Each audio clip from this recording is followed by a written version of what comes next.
trucking on, and I'm trucking on.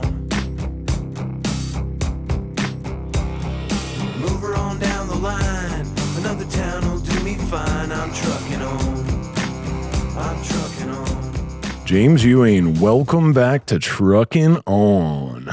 It's good to be back. Man, I've been trucking down the road of hiatus lately. And this is my first podcast since April. And it's August. Glad to break the fast. We had to eventually. I don't think I'm ever going to quit trucking on. I'm just going to put that out there. I might just do one episode a year or something, but I'm going to keep it rolling. It's too much fun.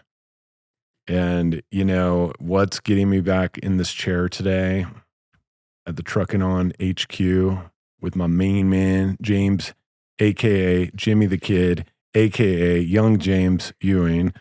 That would be the Midyear DFW Industrial Market Report. So let's go. Pretty crazy start of the first half of the year. 70 million square feet of deals have been done in DFW. Now that's not absorption, but that's leasing activity. Wow. What's absorption? Is it depending on 15? what you 15 and a half, like if you read some of the other reports, it's 17, 8, all depends on however people can consider what absorption is. Like we're always moving into the building, that's 15.5 million. But yeah, it's strong. It's very strong. And I mean, I think if it keeps on track, we could hit like a 30 million absorption year, which was kind of like around that number during post-pandemic boom.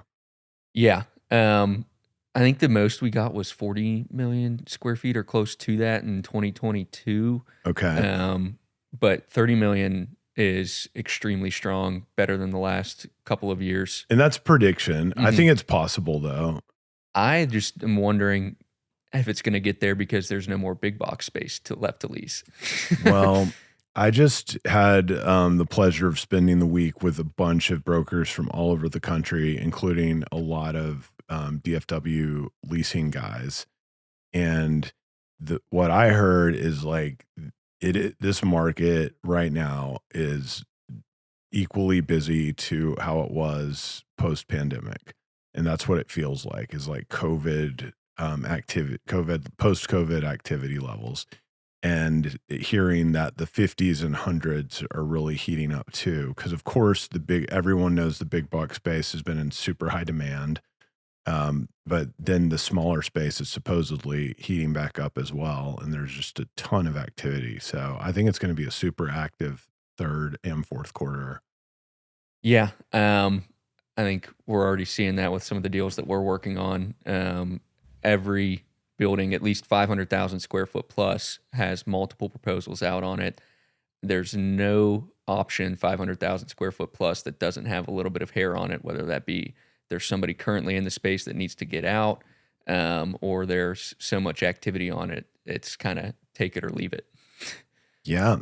And we've done multiple large deals this year and million square footers, and every deal there's been competition on it, and you're having to fight your way in, and if you want to secure a million square footer, I mean, in some cases you're going to need to do a 10-year term, which we did not do that on our deals, but we've been to buildings where we've been turned away wanting to do a 5-year deal because there's 6-7 other tenants that that will do a 10+ year term. And it's just wild. I've never seen anything like this. I don't think it was even like this post-pandemic. No, not on the big box stuff. Right. That's for sure. Right. Yeah. And it's nuts. There's not a million square footer on the ground right now that's available. Everything is under construction, or they're about to kick off construction. And 24 months ago, there were 18, 20 options on the ground, a million square feet. So it's just crazy, the amount of activity in that size range. And on the absorption side, big box stuff accounts for just under 14 million square feet of that absorption. Wow. So just kind of shows you the dichotomy of the first half of the year. Obviously, if it's heating up, that's going to show in the second half of the year, but it's just been unbelievable. And then what percentage of the big box deals do you think is AI related? Data center related? Probably in like the 40 to 50% range, I'd guess, because there's Google that's been taking down million square foot space like it's going out of style. There's been 3PLs that their end customer that's actually the product in the building is AI related. And the majority of that is just the equipment that's going into the data centers. Yep. And the question that I had is all of this going to go away in 5 years? And essentially what I was told by the end user of a 3PL, the customer of the 3PL, was no, it's like cell phone upgrades where we're at 3G right now. We're storing all the 4G stuff. They can't put in all the 4G stuff into these data centers until they all have it in a warehouse to then go and switch it out. And it's just going to keep upgrading. And then you're going to have to do 5G. Yeah. So it's going to, and you're going to have to replace the air conditioners and you're going to have to replace all the stuff, all that like super like high usage equipment that is just getting exhausted by all of the power and utilities and everything that's cranking through there constantly and reading the minds of planet Earth. Yeah. I mean, there's a lot of these communities that are upset that these data centers are going up, that they're not creating jobs. They're creating jobs here in DFW for it. And that's just like the ripple effect of these 3PLs are hiring 300 to 400 employees per million square footer.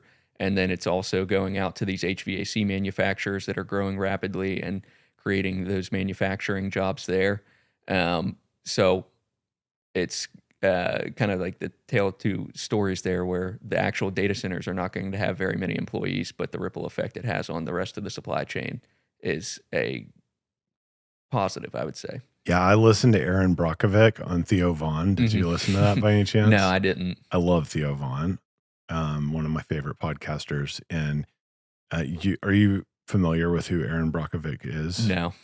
Or Brockovich? I can't. I might be mispronouncing her name, but there was a movie made about her in the 90s when I was growing up, and she like went to fight these like industrial manufacturers that were poisoning the groundwater in a community, and all of the residents of the community were getting cancer. But of course, like the large corporation was taking advantage of these people who were a lot of like lower income families and paying them, like maybe writing them a check for like $10,000 or something to be quiet and deal with it. And then she came in as like a paralegal or something for a law firm. And then she uncovered all of this, and then they won a huge suit.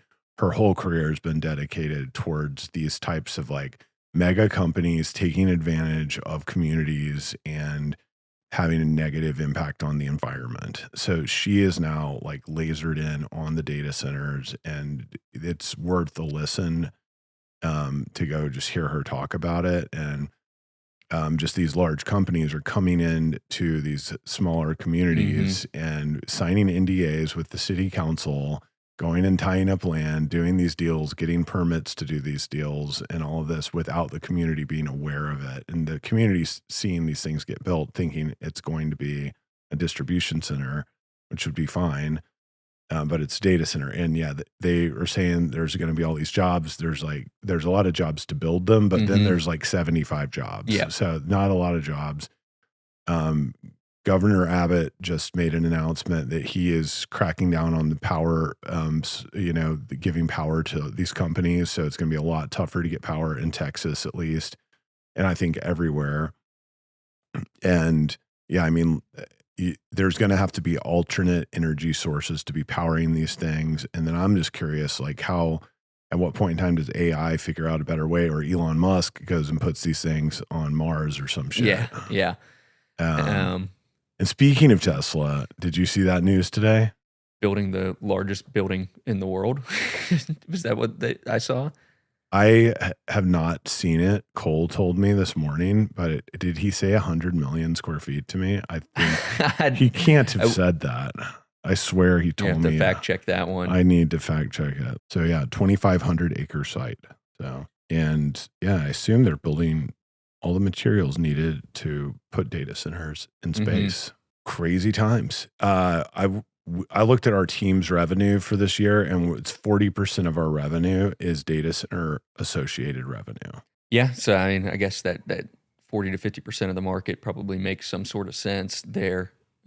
Which really makes sense because our production's up by probably that. Yeah. And I think it's a regular year plus data center. Yeah. And that's just our team. So this is like looking at the whole country and all of this activity, I would imagine it's probably similar, if not potentially more. Mm-hmm. And if you're looking at people that are building the data centers, which we're not we sold some land to a data center developer, but in general, we're repping 3PLs that store the equipment for the data center. So it's a little different, but yeah, when you go look into that, I would guess it's around 50% of this activity. So it sounds like it all makes sense in theory that this is like a permanent demand thing to keep servicing them. But I think with AI, nothing in our society can be viewed as permanent right now because who knows what is happening.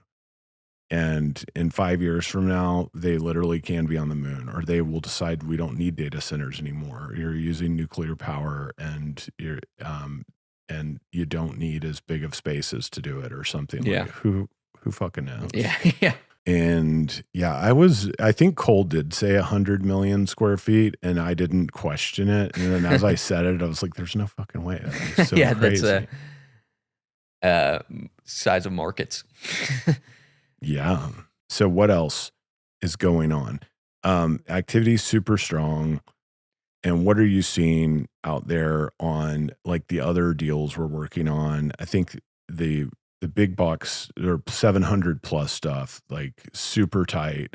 There's nothing there. People are building them as fast as they can build them right now. There's tons of activity on that. Tesla, by the way, built that big. They're building that big new manufacturing facility, but they're also, I heard, in the market for 8.5 million square feet of distribution space. All related back to the data center. Yeah, or maybe advanced manufacturing type space / distribution that I imagine is to support the building of that factory. And yeah, that it's just wild. And then the advanced manufacturing stories, this whole other thing that's blowing up everywhere.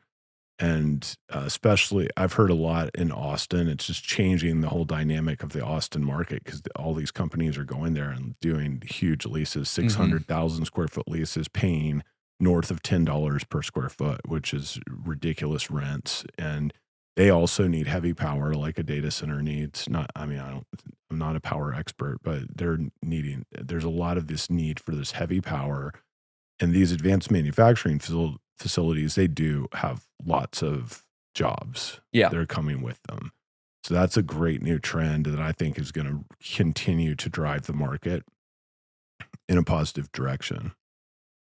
Yeah. I would say just if you still have a 100 to 300,000 square foot requirement in DFW, there's 80 plus options you could go to right now.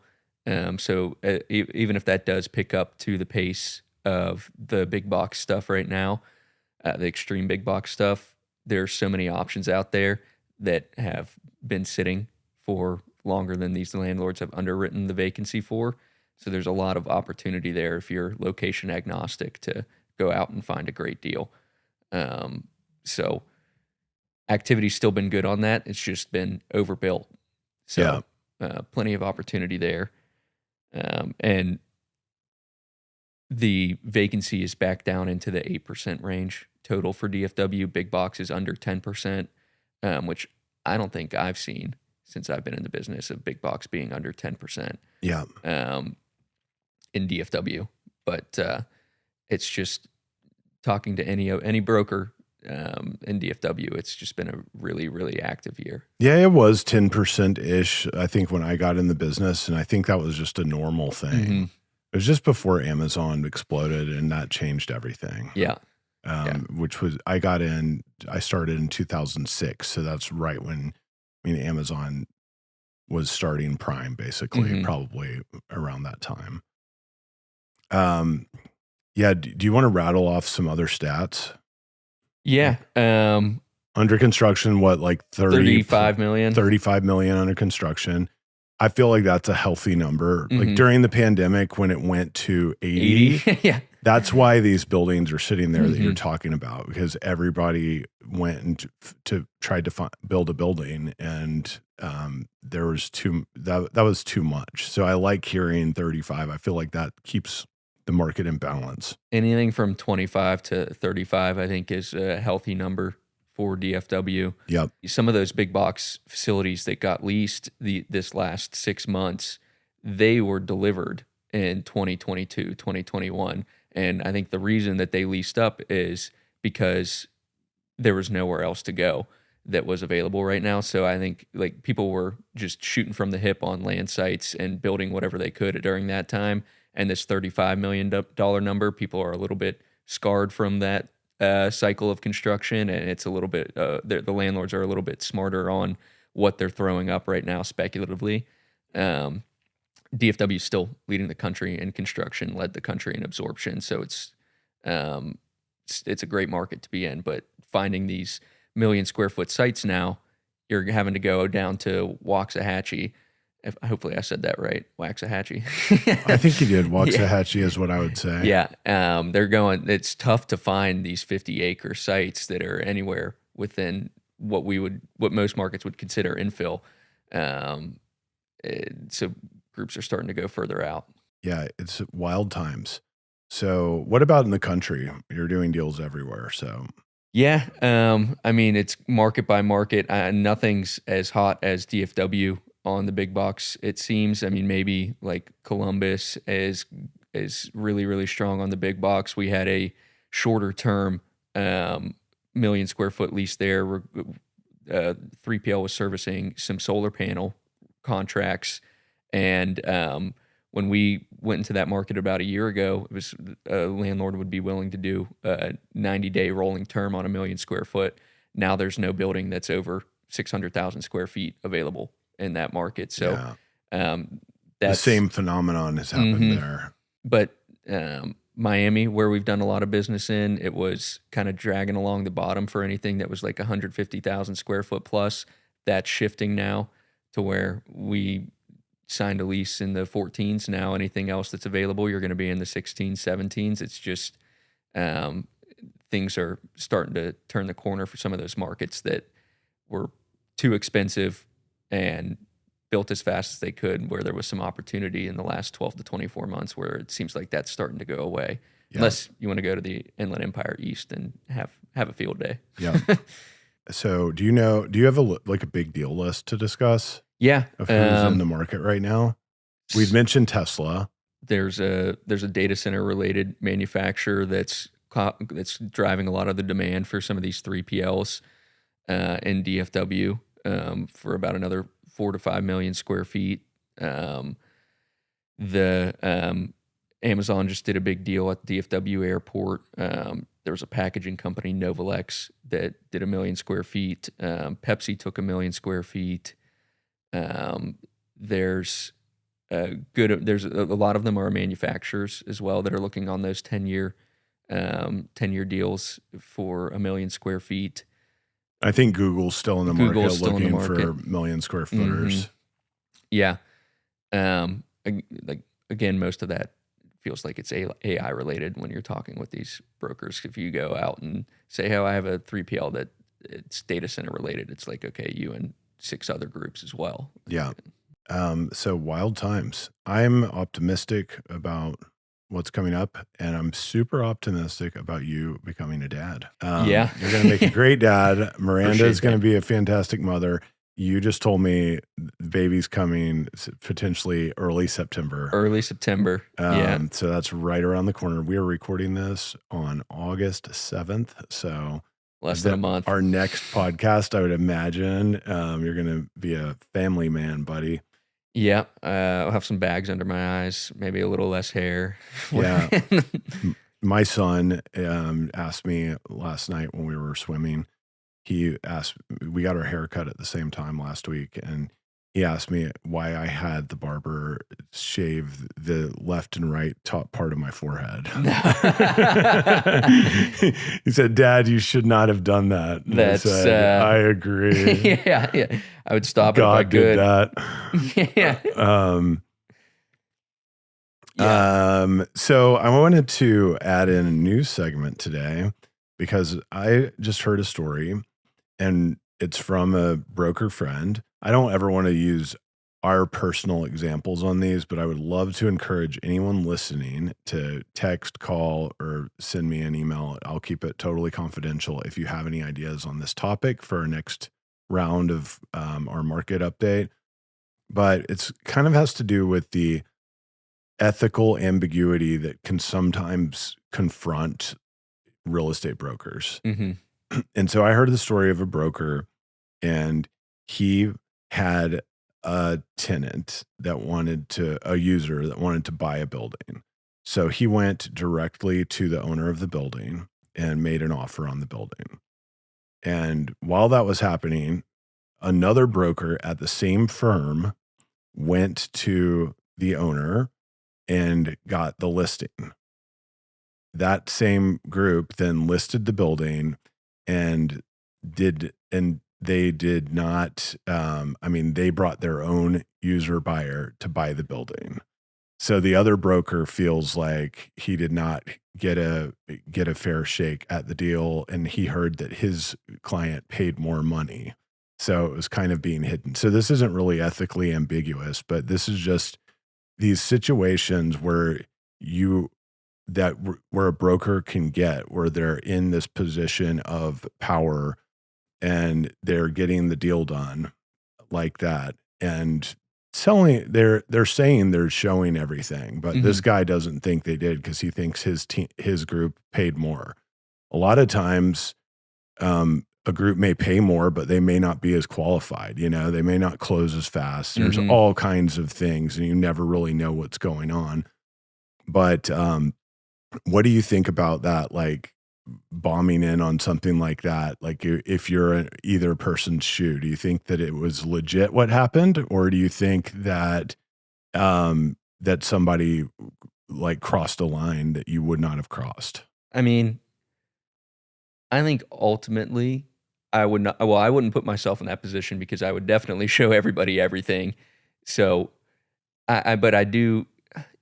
Sometimes you can get emotional about deals, and that person might feel like that their offer was better. But if the landlord saw everything and is going with another group, I've gone in with users and put offers on spaces, truck maintenance facilities, and outdoor storage stuff where our offer was better.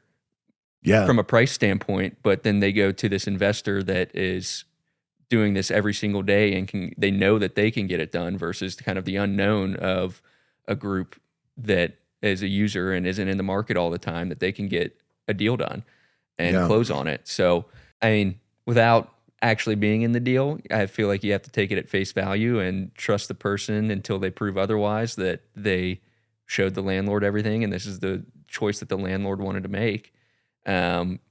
But if you do get burned up on it, you're going to keep that in the back of your mind for the rest of your career, that this person is not trustworthy and you don't want to deal with them. Yeah, I think you're right.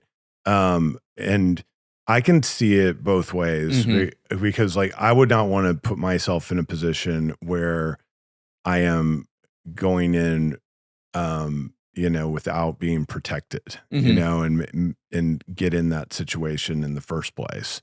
But it's communicating. Yeah. And you learn your lessons. I would not really be surprised either at this stage because some people are like that. I would probably already know if somebody listed the building that is somewhat of an untrustworthy group of brokers, like to get ready to get burned and for it to happen and to almost be unfazed by it at this stage of my career.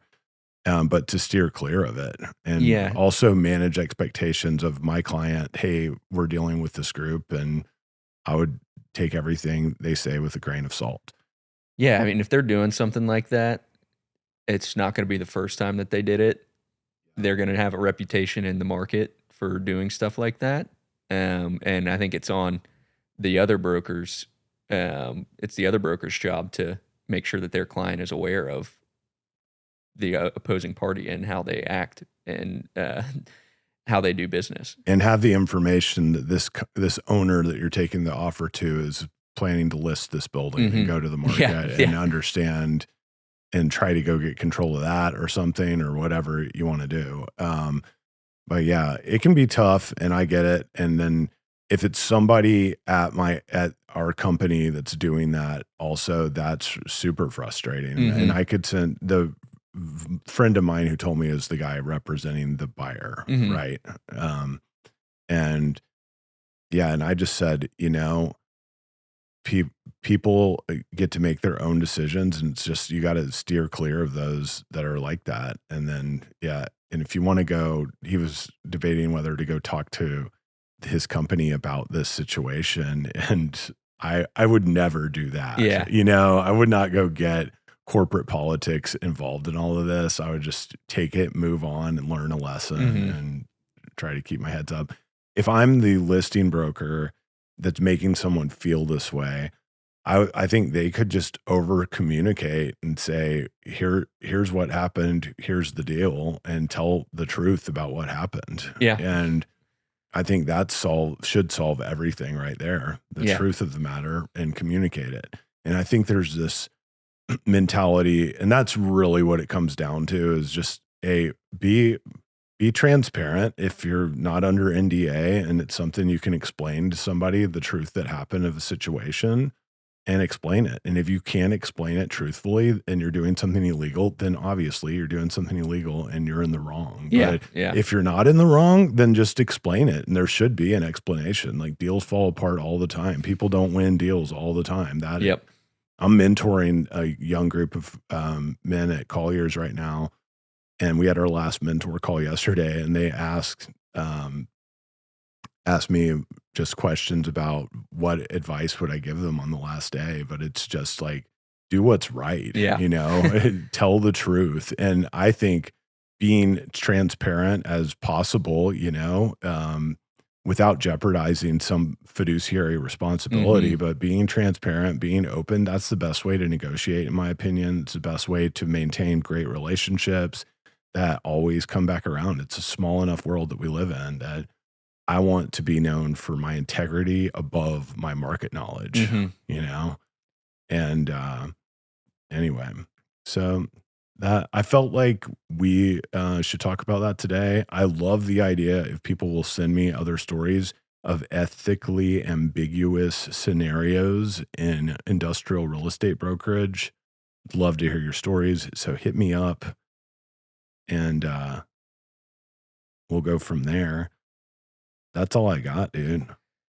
We got to get to work. It's busy. It's Friday, and this is enough podcasting for the summer. And I'll be back one of these days. Thanks for joining me, Jimmy. And thanks for trucking on, everybody. Peace.